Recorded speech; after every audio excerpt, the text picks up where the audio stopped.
269 number के 73 paper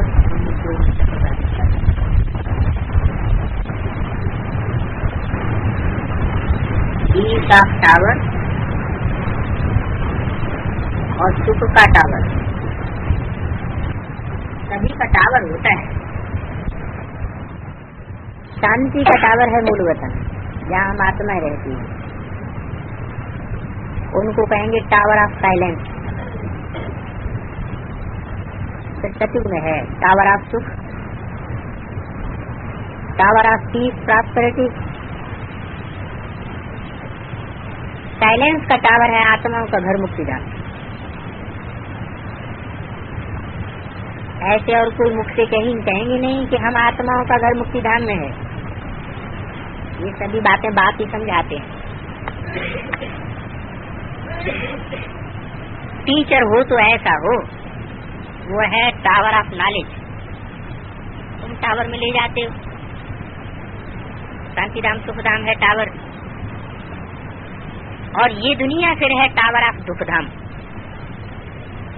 तो हर बात में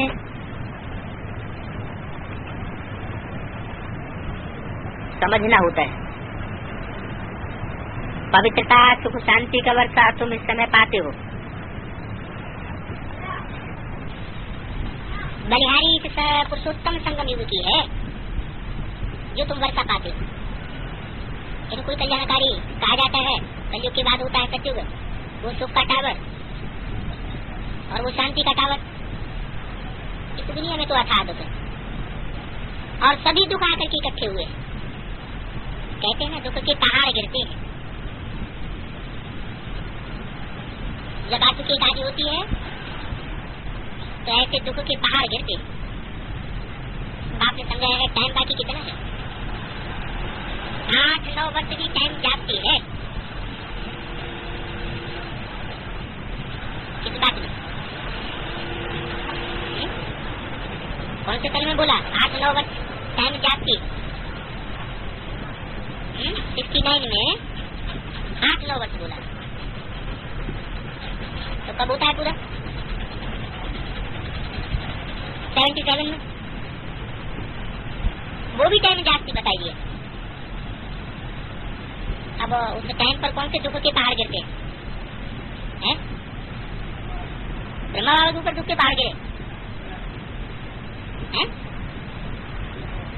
ब्राह्मण परिवार के ऊपर दुख के पहाड़ गिरे। बेहद के विनाश की बात की शुरुआत कहाँ से होती है? यज्ञ में भी कहाँ से शुरुआत होती है? जो बीज है, सारी मनुष्य शक्ति का बीज है,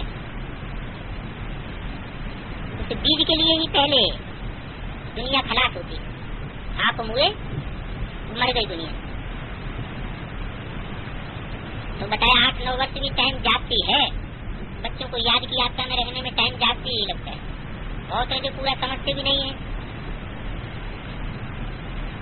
सोचते हैं बिंदी समझे, क्या समझे? अरे जैसे आत्मा बिंदी है वैसे ही परमात्मा भी बिंदी है। आत्मा को तो जानते हो ना, वो लकी सितारा है, बिल्कुल सूक्ष्म है, इन आंखों से देख नहीं सकते।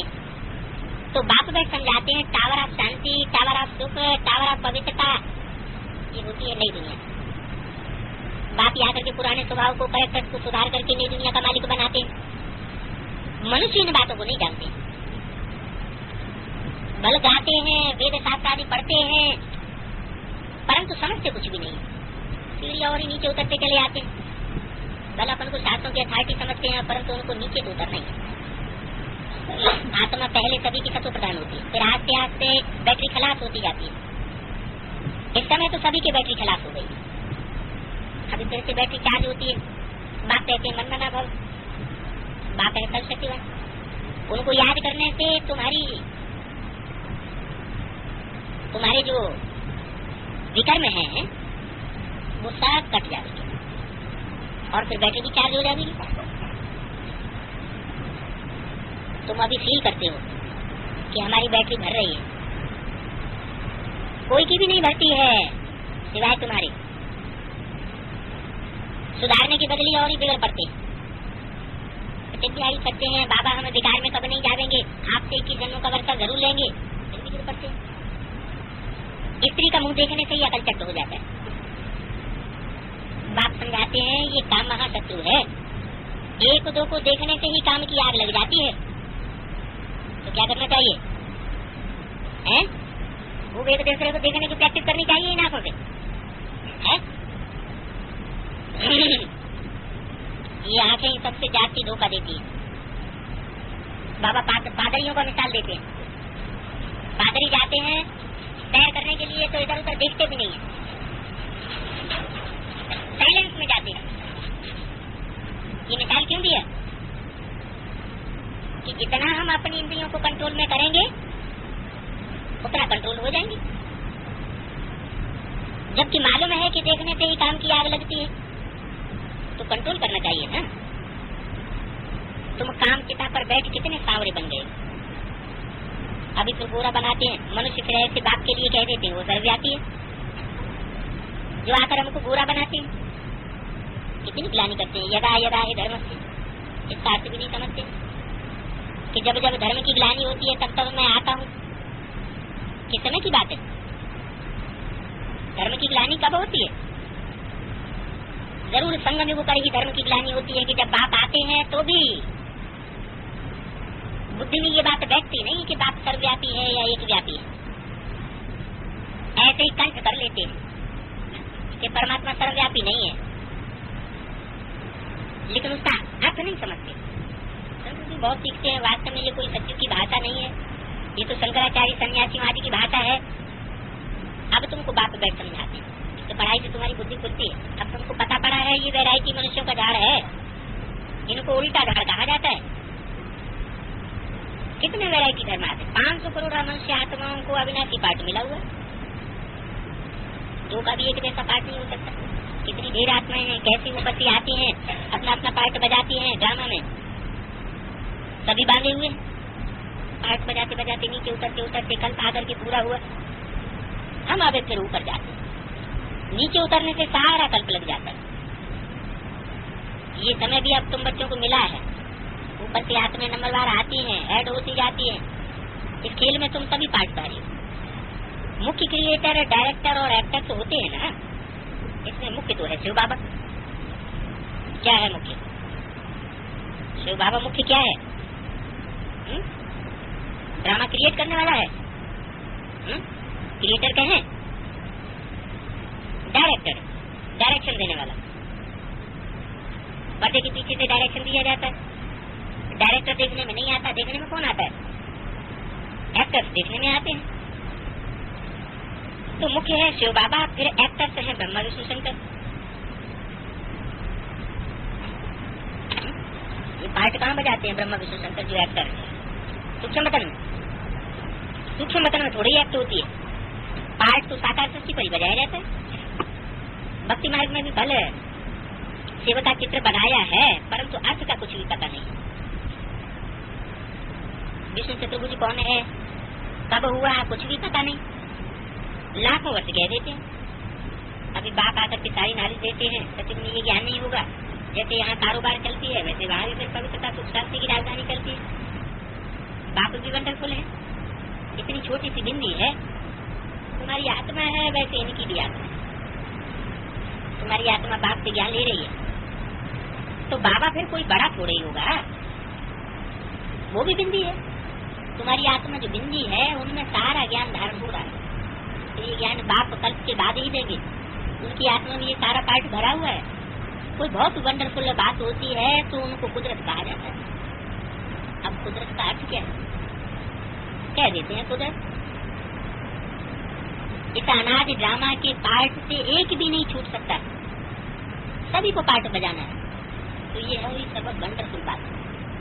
तुम जो अच्छी रीति समझ करके ध्यान करते हो तो खुशी का पारा चढ़ा हुआ रहता है, उस जीवन को खुशी होती है।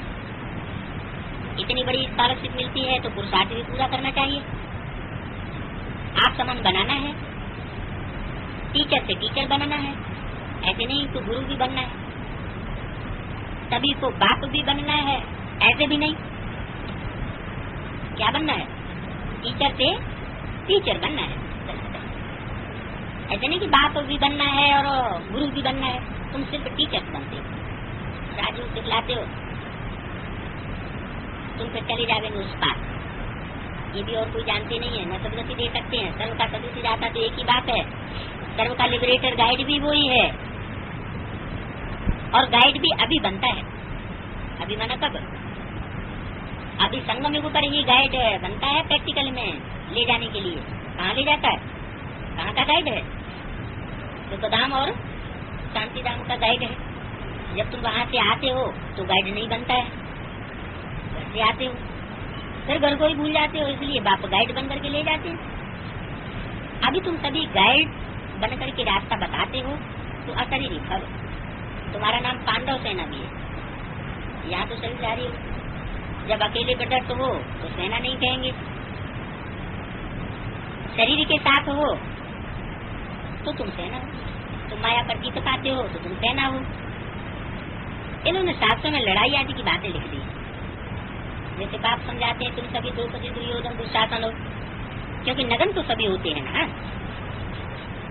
तो ये बेहद की बात है, कोई एक दुर्योधन दुशासन की बात नहीं है। शास्त्रों में लिख दिया एक द्रौपदी के लिए, उनको 5 पति थे। अब ये तो नहीं हो सकता है। हिंदुस्तान तो एक ही पति होता है हिंदुस्तान में। हिंदुस्तानी नारी अनेक पति करती है क्या? आजकल बहुत गंदगी लगी पड़ी, ये है छूची यूनियन। अब बाप तुमको गुलगुल बनाते हैं, ये लोग कॉन्फ्रेंस शादी करते हैं, उनमें भी हर तेल आदि कुछ नहीं निकलता है, माना हर तेल माना। जो भी कॉन्फ्रेंस करते हैं, पीस कॉन्फ्रेंस आदि, उससे कोई रिजल्ट नहीं निकलता है। बहुत सुनाते, वो तो संस्कृत जाने वाले जो होंगे वही समझ सकेंगे। और संस्कृत के लिए कितना खर्चा करते रहते हैं, कॉलेज आज बनवाते रहते हैं, इसको कहा जाता है अंश। अंधाधुंध सरकार है कुछ भी नहीं, जैसे कि खाली हुए पड़े। सोना चांदी हीरे जवाहरात सभी खलास हो गए। तुम्हारे लिए तो फिर सभी खानियां निकलेंगी। तो तुम बच्चों को चलते चलते कितनी खुशी होनी चाहिए। बाप और बच्चों को याद करना है। बाप समझाते हैं, बच्चे तुम अपने जन्म को नहीं जानते, मैं समझाता हूँ। 84 जन्मों का हिसाब भी बताते हैं। जो पहले पहले आते हैं उनको 84 जन्म मिलते हैं, बाकी 36 के जो बाद के जन्म में आवेंगे उनको 84 जन्म नहीं मिलते। तो तुम बच्चों को अथाह सुख मिलते हैं, tower of health, wealth, happiness. तो कितना नशा होना चाहिए। बाप हमको बेहद का वर्षा देते हैं। जितना तुम नजदीक आते जाएंगे उतना आफतें आज भी आती जाएंगी, उसके नजदीक आते जाओगे है। हाँ, बाप के पास माना बाप के पुरुषार्थ के नजदीक अथवा नई दुनिया के नजदीक जितना आते जाएंगे उतनी आफतें आती जाएंगी। झाड़ की वृद्धि भी होनी है। झाड़ है अभी कच्चा, तो कच्चे झाड़ को तूफान लगने से झट ठंड पड़ता है।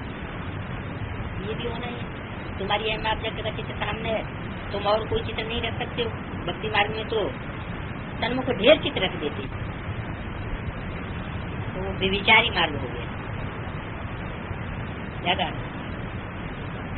यहाँ ढेर के ढेर चित्र रख दिए जाए तो हो गया बेविचारी मार्ग है। ज्ञान मार्ग में है ही एक। सो भी तुम्हारी बुद्धि में नॉलेज है, चित्र रखने की दरकार नहीं है। किसकी नॉलेज है? जिसे एक की नॉलेज है उसका चित्र रखने की तुमको दरकार नहीं है। बिंदी का क्या चित्र निकलेगा? आत्मा तो सितारा है ना, उनको इन आंखों से तो देख नहीं सकते। बहुत बच्चे कहते हैं बाबा हमको साक्षात्कार हो, हम बैकुंठ देखें। परंतु देखने से तुम बैकुंठ के मालिक थोड़ी बन जाएंगे। मनुष्य कहते हैं फलाना स्वर्ग पधारा, परंतु अभी स्वर्ग है कहाँ? स्वर्ग में कोई जाते थोड़े ही हैं। जो कहते हैं कि स्वर्ग पधारा, जो आत्मा स्वर्ग में गई है वही कहते हैं। आत्मा को याद रहती है। अभी तुम बच्चों को ऊंच से ऊंची बात पढ़ा रहे हैं, जिससे तुम ऊंच से ऊंचे पद पाए रहे हो। नंबरवार पुरुषार्थ संसार नर से नारायण तो जरूर बनेंगे। तो ये जो पीस आदि मांगते हैं उनको तुम्हारा काम है समझाना। जैसे सुशील कुमार मुनि है, आदमी है, समझते हैं, ये एक्यूरेट कहते हैं। उनको तो तुम समझा सकते हो। इनको है जैनियों का जो सुशील कुमार मुनि है उसको तुम समझा सकते हो। वो भी समय आवेगा, ये सभी आवेंगे। बेहद का सुशील मुनि कौन है? ब्राह्मणों की दुनिया में भी जैनी है कि नहीं है? जैनी है। कौन है जैनी? वो जैनी तो दो तरह के होते हैं, एक दिगंबर एक श्वेतांबर। यहाँ कौन से जैनी है? यहाँ सब श्वेतांबर है, दिगंबर कोई नहीं है। अरे दिगंबर माना क्या? दिग माना दिशाएं, अंबर माना कपड़े। दिशाएं ही जिनके कपड़े हैं, बाकी और कोई कपड़ा नहीं। माना शरीर रूपी वस्त्र का जिनको ध्यान रहता ही नहीं, जो सिर्फ अपने को ज्योति बिंदु नंगी आत्मा समझते हैं, वो हुए दिगंबर। और उनकी काली मूर्तियों का मंदिर है दिलवाड़ा में। और है श्वेतांबर, श्वेत वस्त्रधारी। वो कौन है? ब्रह्मा। ब्रह्मा के जो भी फॉलोअर्स हैं वो है श्वेत वस्त्रधारी। तो श्वेत वस्त्रधारी और दिगंबर ये दो गुट्स हो गए, एक रुद्रमाला और एक विजयमाला। तो सुशील कुमार मुनि कौन, किस तरफ का है? सुशील। शील कैसा? सुंदर शील है जिसका, वो कौन है? वो किस तरफ का है? ब्रह्मा की तरफ का है, दिगंबर की तरफ का है। अच्छा, इसलिए उसकी काली मूर्ति बनाई गई। उनकी यादगार काली मूर्तियों को मंदिर है, काले कलूटे बना दिए। जैसे सुशील कुमार मुनि है, अच्छा आदमी है, समझते हैं, ये एक्यूरेट कहते हैं, उनको भी तुम समझा सकते हो। क्या कहा? उनको तुम समझा सकते हो। बाकी ऐसे नहीं कि अर्जुन ने बाण मारा और गंगा निकल आई। तुम्हारे समझाने से ही ज्ञान की गंगा निकलेगी। ऐसी ऐसी बातें सुनकर तो फिर कह देते हैं कि यहाँ से गंगा निकली, ये हुआ। और गौमुख भी बनाई दिया है। कहाँ? ताड़ पर उनकी स्टेज में निशानी यादगार बनाई हुई है। आई की गौमुख की, गौ माना जरूर कोई कन्या माता हुई है जिसके मुख से शुद्ध ज्ञान जल निकलता है। अभी तुम समझते हो ये तुम्हारा यादगार बना हुआ है। कौन सा? गौमुख का दिलवाड़ा मंदिर, ये भी तुम्हारा यादगार है। नीचे तपस्या कर रहे हैं और स्वर्ग ऊपर में खड़ा है। ऊपर में बना, जब ऊंची स्टेज में पहुंचते हैं तो सुखमयी स्टेज में अनुभव करते हैं, और जब तक नीची स्टेज में है तब तक तपस्या तपने की दरकार है। मनुष्य समझते हैं शायद स्वर्ग ऊपर में होता होगा। इतनी कारीगरी बनाई, इतना खर्चा करके बनाया है, ये सभी मंदिर आदि गिरेंगे ऐसे जो पता भी नहीं पड़ेगा। बम बनाने वाले खुद भी कहते हैं कि हमने अपने विनाश के लिए बनाए। कहते हैं ऐसे ऐसे करेंगे तो जरूर विनाश होगा ना। लिखा हुआ भी है, महाभारत लड़ाई में ऐसे ऐसे कर खत्म हुए थे। सतयुग में तो होता ही है एक धर्म, बाकी सभी धर्म कला हो जाएंगे। ये भी समझाते हैं, नौदा भक्ति करते करते फिर भी नीचे उतरते आए, भक्ति के साथ साथ ही सुनाते तुमको नीचे ही गिराते आए, धन भी लेते हैं और तुमको मंजिल तक पहुंचाए भी नहीं सकते। ड्रामा प्लान का वास्तव में आशीर्वाद होती है नहीं, ये भी ड्रामा में नूर है, वही हो जाता है। उनके आशीर्वाद से कुछ नहीं होता है। जब कुछ ऐसी बात हो जाती है तो मनुष्य पिछाड़ी में कह देते हैं जो ईश्वर की इच्छा। अभी तुम थोड़ी ऐसे कहेंगे, तुम कहेंगे भाभी ड्रामा नहीं, तुम ईश्वर की भाभी नहीं कहेंगे। ईश्वर का भी ड्रामा में पार्ट है। ईश्वर भी क्या कहते हैं, मैं भी इस ड्रामा के बंधन में बांधा हुआ हूँ। ये सत्य से भी कैसे करता है, ये बाप ही समझा सकते हैं। नारायण बाप है, मनुष्य समझते हैं, वो सभी के दिलों को जानते होंगे। परंतु हम जो पाप कर्म करते हैं उसका दंड तो जरूर हमको ही मिलेगा ना। इसमें किसी के दिल के अंदर को जानने की क्या दरकार, बाप थोड़ी कैसे दंड देगा। ये तो ऑटोमेटिक ड्रामा बना हुआ है जो करता रहता है। इनके आज मध्यंत का राज बाप ही समझाते हैं, तुम दूसरों को समझाते हो। तुम बच्चों को निमंत्रण दे करके फिर बदल जाते हो। और ब्रह्मा कुमार कुमारियां कुछ करेंगी थोड़े ही।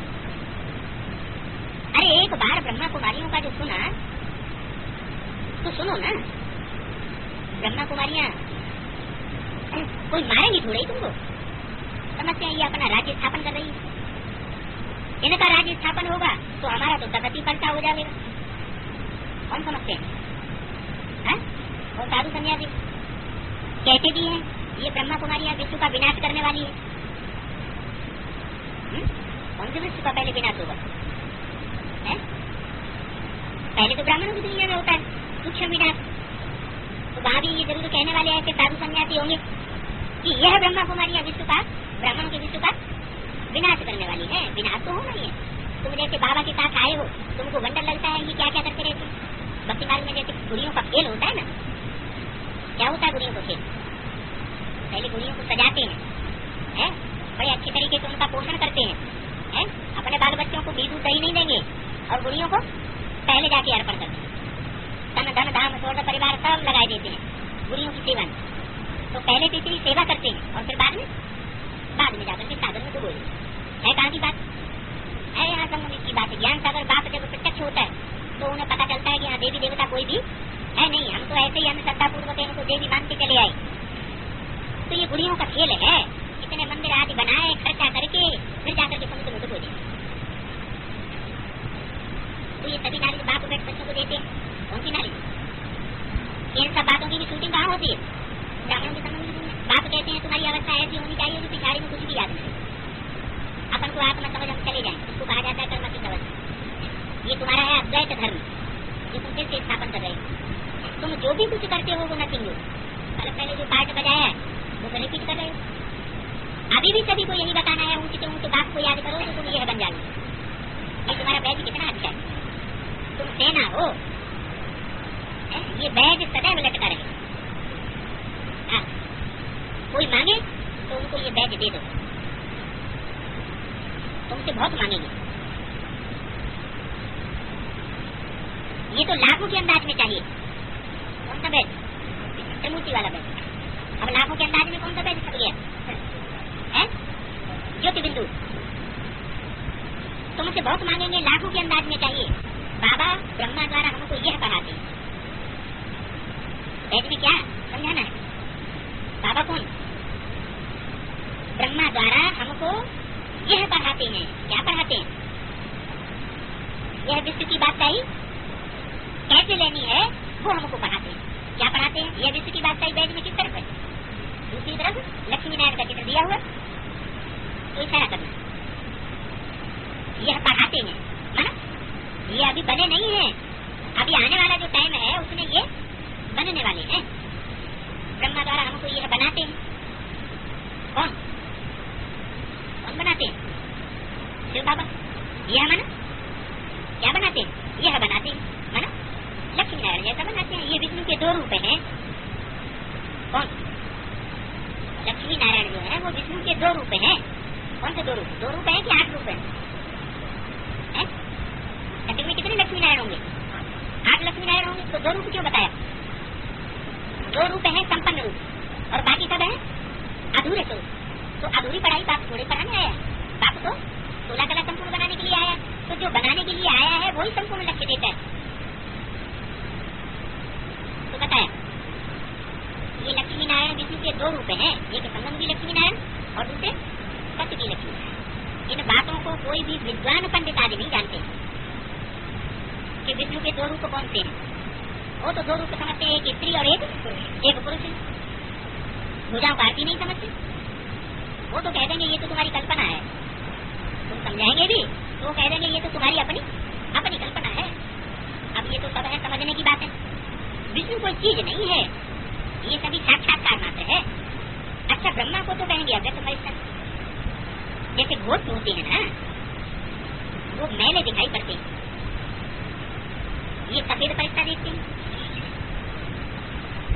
प्रेत होते हैं, उनमें ईविल सोल भी होती है, और ये फरिश्ता ही सोल है। कौन? ब्रह्मा। ये सब सफेद फरिश्ता देखने में आते हैं, भूतों को फरिश्ता नहीं कहेंगे, प्रेत वो फरिश्ता नहीं है, वो ईविल सोल कहेंगे, वो फरिश्ते अलग है। हड्डी मांस दोनों है नहीं,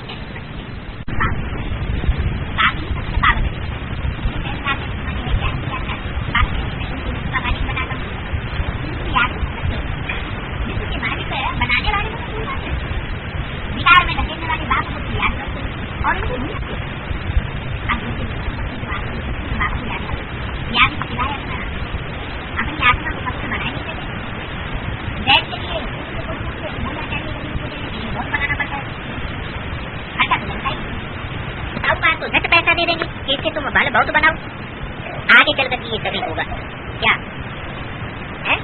इस तरह का जो बैज बाबा बनवाना चाहते हैं, वो बैज अभी नहीं, आगे चल करके बुद्धि में बात बैठेगी कि बैज कौन सा है। समझेंगे पैसे तो सब खत्म हो जाने, पैसे तो क्यों ना इन पैसों को सफल कर लें, क्यों ना लाखों की तादाद में ये त्रिमूर्ति के बैज बनवा लें। बाप लेंगे भी थोड़ा, इतना थोड़े लेंगे जो फिर भर करके देख एक को देना पड़े। साधु सन्यासियों के लेने की बात अलग है, लेकिन बाप तो थोड़ा लेंगे, इतना नहीं लेंगे जो फिर भर के देना पड़े। बाप के हाथ में है, चाहे तो किसी की तकदीर बनावे और चाहे ना बनावे। अभी तो लेते भी हैं, आगे चल करके मना कर देंगे, हमें दरकार नहीं है, तुम इतनी सेवा में लगाओ। तो है ड्रामा। बहुत साहूकार करेंगे, कहेंगे हमारा ले लो, ऐसे बहुत साहूकार निकलेंगे। बाप कहेंगे हमको दरकार नहीं है तुम्हारे धन की।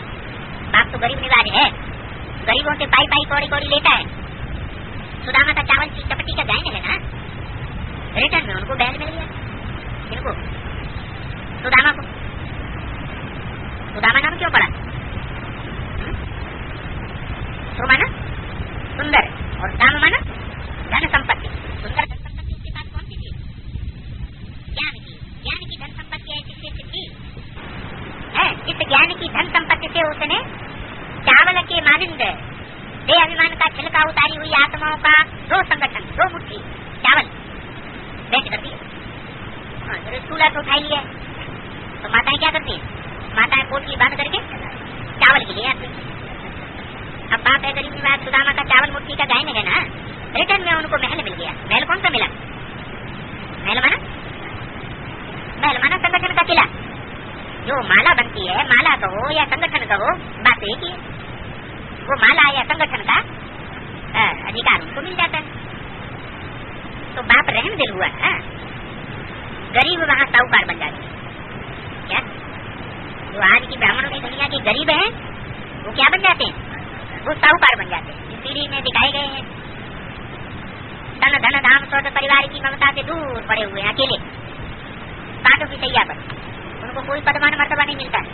क्या उनको संदली पे बैठ के 2 शब्द बोलने का भी अधिकार नहीं है।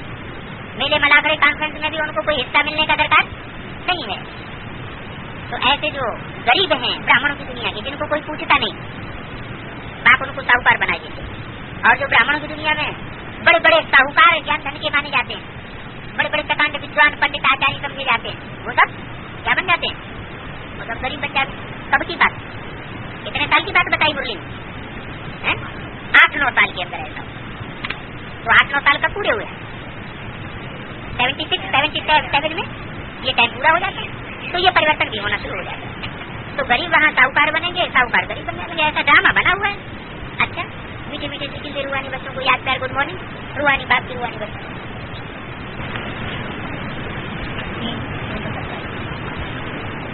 सितारों की दुनिया का रहस्य आज बाप दादा सब सितारों को चमकते हुए रूप में देख रहे हैं। चमकते सब सितारे, लेकिन चमकने में भी नंबर है। सितारों की दुनिया अर्थात अपनी दुनिया देखी है। सितारों की दुनिया का गीत गाते हैं, लेकिन वो कौन से सितारों की दुनिया है जिसका गायन है? इस रहस्य को भी आप सब जानते हैं। हर सितारे का अपना अपना प्रभाव दिखाते हैं। नवग्रहों का प्रभाव दिखाते हैं ना। सितारों के आधार पर जन्म पत्री और भविष्य बनाते हैं। कैसे? वो जो सितारे नक्षत्र हैं, ग्रह हैं, उनके आधार पर जन्म पत्री चैतन्य आत्माओं की कैसे बन जाती है? उन जड़ सितारों की बात है क्या? उन जड़ सितारों के प्रभाव में तो आने की बात ही नहीं, उनकी दशा करने की बात ही नहीं। बात ये वास्तव में किसकी है? ये चैतन्य कोई विशेष 9 सितारे हैं नवग्रह के रूप में जिनका पूजन होता है, उनके प्रभाव में आत्माएं आ जाती, उनकी दशा बैठ जाती है। तो उन सितारों के आधार पर जन्म पत्री और भविष्य बनाते हैं। चैतन्य रूप में आप ज्ञान सितारे सारे कल्प के हर आत्मा के जन्म पत्री के आधारभूत हो। क्या कोई जड़ सितारों की बात नहीं है, लेकिन आप जो चैतन्य सितारे हो वो हर आत्मा की जन्म पत्री के आधारभूत आप बनते हो। ज्ञान सितारों के शिष्य जन्म और वर्तमान जन्म के आधार पर प्रारब्ध के जन्म अर्थात पूज्य पद के जन्म और पूज्य पद के आधार पर पुजारीपन के 84 जन्मों की कहानी के आधार पर अन्य धर्मात्माओं के जन्म की पत्री का आधार बनता है। आपकी जन्म पत्री में उन्हीं की जन्म पत्री जुड़ी हुई है, क्योंकि आप जो नवरत्न हो उनके आधार पर उन धर्म पिताओं की इब्राहिम बुद्ध क्राइस्ट आदि की जन्म पत्री निभी हुई है। मना आप आधारभूत हो, उनके भी भाग्य को बनाने वाले कौन हो? आप हो। आप हीरो और हीरोइन पात्रधारी के आधार पर ये सारा ड्रामा होता है।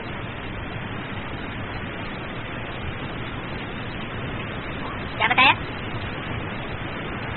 ज्ञान सितारों के श्रेष्ठ जन्म और वर्तमान जन्म के आधार पर भविष्य के 21 जन्मों का प्रारब्ध बनता है और 21 जन्मों के आधार पर 63 जन्मों का भी हिसाब बन जाता है।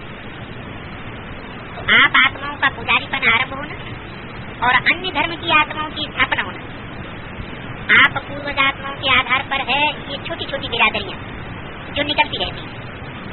इसलिए यादगार रूप में भी हद के सितारों के आधार पर भविष्यदर्शी बनते हैं, क्योंकि इस समय आप त्रिकालदर्शी बनते हो, चैतन्य सितारे त्रिकालदर्शी हो। हर आत्मा को भविष्य बनाने के निमित्त बने हुए, तो चाहे मुक्ति दो और चाहे किसी को जीवन दो। लेकिन जीवन मुक्ति के गेट खोलने के निमित्त ज्ञान सूर्य बाप के साथ ज्ञान सितारे ही निमित्त बनते हैं। क्या कहा? इनके साथ ज्ञान सूर्य बाप के साथ जो सितारे होते हैं वो ही निमित्त बनते हैं। ज्ञान चंद्रमा के जो 7 सितारे हैं वो निमित्त नहीं बनते हैं जीवन मुक्ति गेट खोलने के लिए। इसलिए आपकी जड़ यादगार सितारे भी भविष्यदर्शी बने हुए, अर्थात भविष्य दिखाने के निमित्त बने हुए। अभी जड़ यादगार हृदय के सितारे को देखते हो, अपना सितारा स्वरूप स्मृति में आता रहता है। सितारों में अलग अलग स्पीड दिखाते हैं, चक्कर लगाने को स्पीड कोई की गति तेज दिखाते हैं और कोई की धीमी धीमी गति दिखाते हैं। कोई तीव्र गति से चक्कर लगा लेता है और कोई धीमी गति से चक्कर लगाता है। कोई सितारे संगठित रूप में होते हैं, वो कभी अलग अलग नहीं होते, और कोई सितारे एक दूसरे से कुछ दूरी पर दिखाते हैं। कोई बार बार जगह बदली करते हैं, एक स्थान छोड़ा दूसरा लिया तीसरा लिया। और कोई पुच्छल तारे होते हैं, पूंछ लगी हुई है, उनकी पूंछ कभी समाप्त नहीं होती पूंछ की। ये सब प्रकार के चैतन्य सितारों की स्थिति, पुरुषार्थ की स्पीड, अचल और हलचल का रूप, संगठित रूप में सेवाधारी व सर्वस्नेही सहयोगी का स्वरूप, श्रेष्ठ गुणों और कर्तव्य का स्वरूप, ये सब भक्ति मार्ग में जड़ सितारों के रूप में यादगार के रूप में दिखाते हैं। सितारों का चंद्रमा के साथ संबंध दिखाया हुआ है। कोई चंद्रमा के समीप है और कोई चंद्रमा से दूर है। ज्ञान सूर्य की संतान होते हुए भी चंद्रमा के साथ का चित्र क्यों बना हुआ है? ज्ञान सूर्य की संतान फिर चंद्रमा का साथ का चित्र बनाया हुआ है। इसका रहस्य क्या है? इसका भी रहस्य है चंद्रमा अर्थात बड़ी मां। इसको कहा जाता है, ब्रह्मा को कहा जाता है। ज्ञान सूर्य से सर्व शक्तियों की नॉलेज की लाइट जरूर लेते हैं। कौन? चंद्रमा भी लेता है तो वो सितारे भी लाइट लेते हैं। किससे? सूर्य से। रात में जो सितारे आसमान में चमकते हैं उनको भी रोशनी किससे मिलती है? सूर्य से रोशनी मिलती है। ज्ञान सूर्य से सर्व शक्तियों की नॉलेज की लाइट जरूर लेते हैं, लेकिन ड्रामा के अंदर पाठ बजाने में साकार रूप में साथ आदिपति ब्रह्मा और ब्राह्मणों का है। ज्ञान सूर्य चक्र से न्यारा रहता है, इसलिए अनेक जन्मों का भिन्न नाम रूप में साथ चंद्रमा और ज्ञान सितारों का रहता है। इसी कारण यादगार चित्र में भी चंद्रमा और सितारों का संबंध है। आपने तो अपने आप से पूछो कि मैं कौन सा सितारा हूँ। संगठित रूप में सर्व की स्नेही और सदा सहयोगी बनने की स्थिति रहती है, अथवा संगठन के स्वभाव संस्कार स्थिति बदल लेते हैं। अर्थात स्थान बदली कर लेते हैं। सदा चमकते हुए विश्व को रोशन करने वाले सितारे हो, वह स्वयं को स्वयं भी नारी की लाइट और याद की माइट नहीं दे सकते हो। अन्य आत्माओं को लाइट और माइट के आधार पर ठहरे हुए हो, ऐसे समझते हो। सदा स्वयं को त्रिकालदर्शी स्थिति में स्थित रखते हो, ऐसे अपने को त्याग करो। सुनाया था ना कि 3 प्रकार के सितारे, एक है सदा लकी सितारे, और दूसरे हैं सदा सफलता के सितारे, और तीसरे हैं उम्मीदवार सितारे। अपने से पूछो, तीनों में से मैं कौन हूँ? अपने आप को जानते हो ना, मैं कौन हूँ? ये पहली हल कर ली है, वो है मैं। स्वयं ही स्वयं को जज करो, समझा? ऐसे नहीं बाप दादा बोर्ड पर या कागज पर लिख करके बतावेंगे। आज मुट्ठी चलाने नहीं आए, मिलने के लिए आए। ये मिलन ही कल्प की रूप है। इस मिलन की यादगार जगह जगह पर अनेक रूपों में मेला मनाते। आज सदा स्वयं को हर कर्म करते हुए तन के भी, धन के भी, प्रवृत्ति के भी दृष्टि समझ करके चलते हो। दृष्टि की विशेषता क्या होती है? एक शब्द में कहें, दृष्टि अर्थात नष्ट मोह। दृष्टि का किसी में भी मोह नहीं होता है, क्योंकि मेरापन ही नहीं, मेरे में मोह आता है। जो भी प्रवृत्ति के अर्थ साधन मिले हुए हैं, बस सेवा के अर्थ संबंध होता है, उसमें मेरापन नहीं, लेकिन बाप दादा का दिया हुआ है। तो अमानत समझ करके सेवा करेंगे, साधनों को कार्य में लगाएंगे, तो दैवी दृष्टि बन जाती है। दृष्टि अर्थात मैंपन समाप्त और बाबा बाबा ही मुख से निकले। या जिन साधनों को कार्य में लगाते हो, उसमें मेरापन का भान आ जाता है। मेरापन है तो देह भान आता है। अगर तन की भी दृष्टि है तो देह का भान हो ही नहीं सकता। जब से जन्म हुआ तो पहला वायदा क्या किया? जो मेरा तो बाप का, तो मजीबा हो गए ना। फिर मेरापन कहाँ से आया? दी हुई चीज कभी वापस नहीं ली जाती। तो सदा देही अभिमानी बनने का अर्थात नष्टोहा बनने का सहज साधन क्या हुआ? मैं दृष्टि। पलक पहले की यादगार में भी अर्जुन का जो यादगार दिखाया है, उसमें अर्जुन को मुश्किल कब लगा? जब मेरापन आया कि ये मेरे हैं। कौन? ये सगे संबंधी। तो मेरा खत्म तो नष्ट होगा, अर्थात इनमें स्वरूप हो गए। मेरा पति, मेरी पत्नी, मेरा घर, मेरे बच्चे, मेरी दुकान, मेरा दफ्तर, ये मेरा मेरा सहज को मुश्किल कर देता है। सहज मार्ग का साधन है नष्ट हो शक्ति। इस स्मृति से स्वयं और कर्म को सहज योगी बनाओ, समझा? व्यक्त समाप्त हो समर्थ बनने की सहज युक्ति बताई। वैरायटी स्थानों से आते हुए इस समय सब मधुबन निवासी हो ना, भले कहीं से भी आए हो। इस समय अपन को गुजराती, पंजाबी, यूपी निवासी तो नहीं समझते हो। कहाँ निवासी हो? मधुबन निवासी। सदैव अपन को परमधाम निवासी व पाठ बजाने के लिए मधुबन निवासी समझो। मधुबन निवासी समझने से नशा या खुशी रहती है। मधुबन में कितनी भी तकलीफें हो, फिर भी यहाँ रहना पसंद करते हो ना। घर में भले डंडप के गद्दे हो, फिर भी अच्छा कहाँ लगता है? मधुबन, क्योंकि मधुबन निवासी बनने से ऑटोमेटिकली सहज और निरंतर योगी बन जाते हो। मधुबन की महिमा भी है। मधुबन और मधुबन की मुरली मशहूर है, इसलिए मधुबन में आना सब पसंद करते हैं। क्यों पसंद करते हैं? क्योंकि सन्मुख मुरली को मधुबन में ही सुन सकते हैं। तो सदैव अपने को मधुबन निवासी समझो। सहज योगी की स्थिति सहज हो जाएगी। मधुबन याद आने से स्थिति सदा खुश हो जाएगी। मधुबन याद आया तो जैसे संकल्प समाप्त, और समर्थ संकल्प का अनुभव याद आने से समर्थ हो जाएंगे। घर नहीं जाते हो, लेकिन ऐसे समझो कि हम सेवा के स्थान पर जाते हैं। घर में जाकर भी अगर पढ़ाई और बाप तथा सेवा याद रहे तो खुशी और नशा रहेगा। सदा बाप को साथी बनाने वाला सदा नशे और खुशी में अटल रहेगा। सदा बाप और सेवा इसी स्मृति में रहो तो समर्थ रहेंगे, स्थिति सदा अटल रहेगी। अच्छा, किसी भी प्रकार की पेपर में फुल पास होने की युक्ति कौन सी है? जब किसी भी प्रकार का पेपर आता है तो घबराओ नहीं। क्वेश्चन मार्क में नहीं आओ कि ये क्यों आया, ये क्यों हुआ, ऐसा क्यों होता है, ऐसा सोचने में टाइम वेस्ट नहीं करो। क्वेश्चन मार्क खत्म और फुल स्टॉप लग जाए तो क्या हो जाएगा? तो क्लास चेंज होगा। अब क्लास चेंज हो जाएगा, पेपर में पास हो जाएंगे। क्लास ट्रांसफर होगा तो क्या होता है? टीचर बदल जाते हैं, स्थान भी बदल जाता है। लेकिन ये क्लास ट्रांसफर कब होगा? किनका होगा? जो घबराएंगे नहीं, पेपर आए और वो पास कर लें, घबराए नहीं, सोचने में टाइम वेस्ट नहीं करें, तो फुल स्टॉप देने वाला फुल पास होगा। क्योंकि फुल स्टॉप है बिजली कीजिए, देखते हुए न देखो और सुनते हुए न सुनो। क्या देखते हुए न देखो, बुरा न देखो, बुरा न सुनो, सुनते हुए भी न सुनो।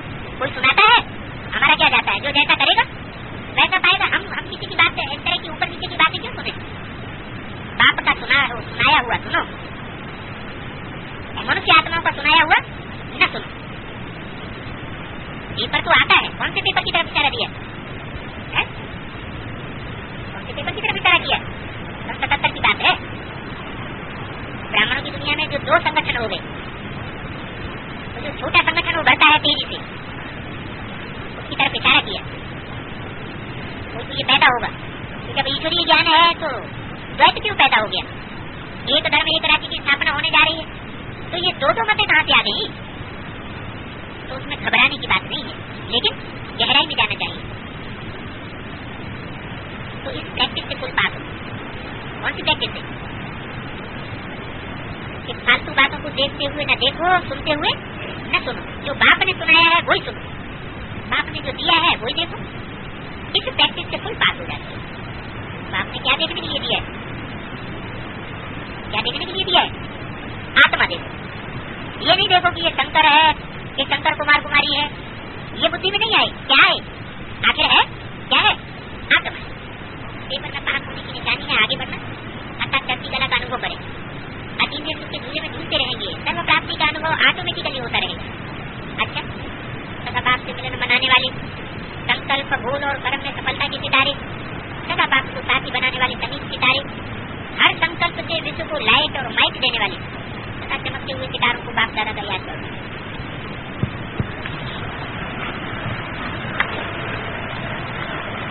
269 नंबर के रजिस्टर में 76 पेज पर 20-69 का प्रातः क्लास। मीठी मीठी रूहानी बच्चे अच्छी तरह से जानते हैं कि ये बेहद नाटक का बहुत बड़ा मांडवा है। कितनी बड़ी बड़ी बत्तियां, ये बत्तियां तो सदैव जलती रहती हैं। आत्मा जानती है हम सभी एक्टर्स नंबरवार अपने अपने पार्ट अनुसार पूरे समय पर आते हैं यहाँ पार्ट बजाने के लिए। पहले पहले हम घर वापस जाए फिर यहाँ आते हैं। ये अच्छी रीति समझने और धारण करने की बातें हैं कि पहले पहले हम कैसे घर वापस जाते हैं और पहले पहले यहाँ आते हैं। माना हमें ही है ऑलराउंड पार्टधारी। नाटक के एक्टर होकर और एक दो के ऑक्यूपेशन को न जाने तो उनको क्या कहेंगे? ड्रामा के आदि मध्य अंत को जानने से ही तुम ये बनते हो। तो ये पढ़ाई भी सबसे न्यारी हुई ना। बाप बीज रूप और नॉलेजफुल है। ये तो वो कॉमन बीज और झाड़ होते हैं, उनको जानते हैं। पहले छोटे पत्ते निकलते हैं, फिर बड़े होते होते झाड़ कितना वृद्धि को पा जाता है, कितना समय लगता है। तुम्हारी बुद्धि में भी है, अब ये ज्ञान है। बाप तो एक ही बार आते हैं, समझाते हैं मीठी मीठी बच्चों, ये अनादि अविनाशी जामा है। बाप है स्वर्ग का रचयिता, हेवनली गॉड फादर। हेवन स्थापना करने बाप को ही आना पड़ता है, तब तो हेवनली गॉड फादर कहा जाता है। ऐसे थोड़ी है कि बाप सिर्फ ज्ञान सुनाने के लिए आता है, सुना करके चला जाता है, फिर मनुष्य हेवन स्थापन करते रहते हैं। नहीं, हेवन स्थापन करने बाप को ही आना पड़ता है। गायन भी है, दूर देश का रहने वाला आया देश पर आए। तो ये रावण राज्य है, पराया देश है ना। तो रावण राज्य में राम को आना है। तुम्हारी बुद्धि में अब आ गया है, आत्मा में मन बुद्धि है ना। तो बाप आत्माओं को समझाते हैं, तुम सभी मुसाफिर हो, सभी इकट्ठे तो नहीं आवेंगे पार्ट बजाने के लिए। तुमको मालूम है सबसे पहले होते हैं देवताएं और कोई नहीं होते। वो भी पहले बहुत थोड़े होते हैं, फिर वृद्धि को पाते हैं। तुम आत्मा ये शरीर छोड़ वहां जाते हो। अभी बाप ने तुम बच्चों को बहुत बुद्धि दी है। तुम कहेंगे हम बीज और झाड़ के आदि मध्य अंत को जानते हैं। बीज ऊपर में है, नीचे सारा झाड़ फैला हुआ है।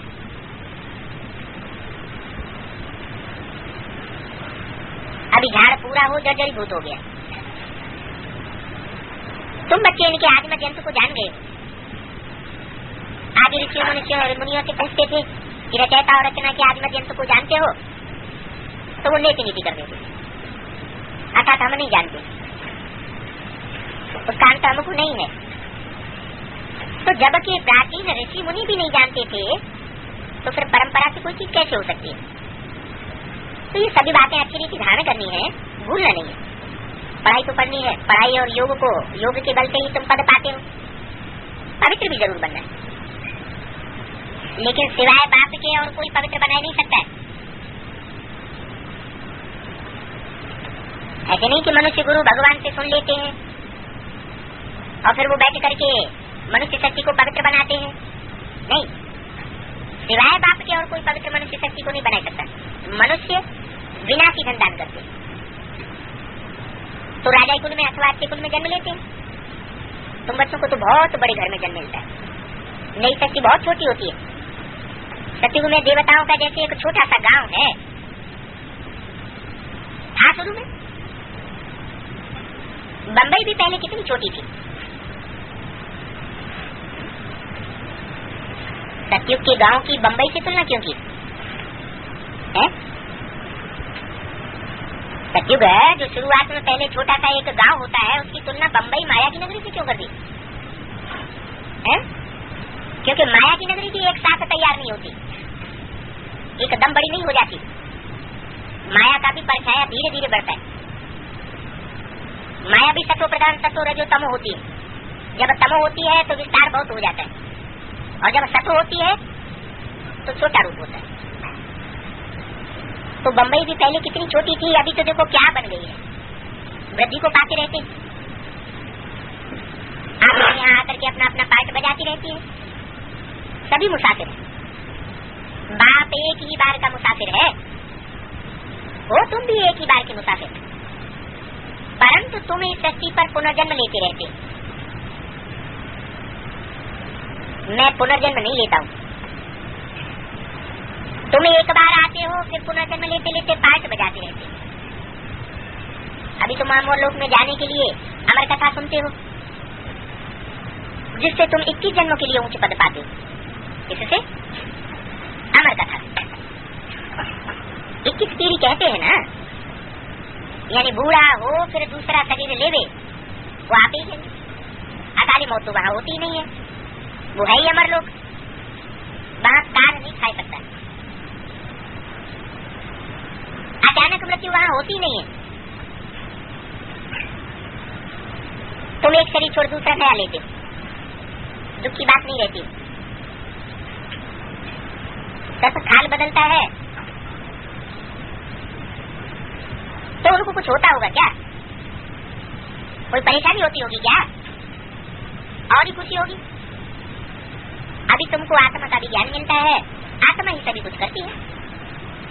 आत्मा में बुद्धि है ना, शरीर तो बिल्कुल अलग है। आत्मा अगर इस शरीर में न हो तो कुछ भी चल नहीं सकता। शरीर कैसे बनता है, आत्मा इनमें कैसे प्रवेश करती है, हर चीज कैसे वंडरफुल बनती है। वंडरफुल दुनिया है ना। बाप कहते हैं मीठे मीठे बच्चों, तुम्हारा स्वर्ग है वंडर ऑफ द वर्ल्ड। सारी दुनिया का बड़े से बड़ा वंडर कौन सा बताया है? स्वर्ग। रावण राज्य में 7 वंडर दिखाते हैं।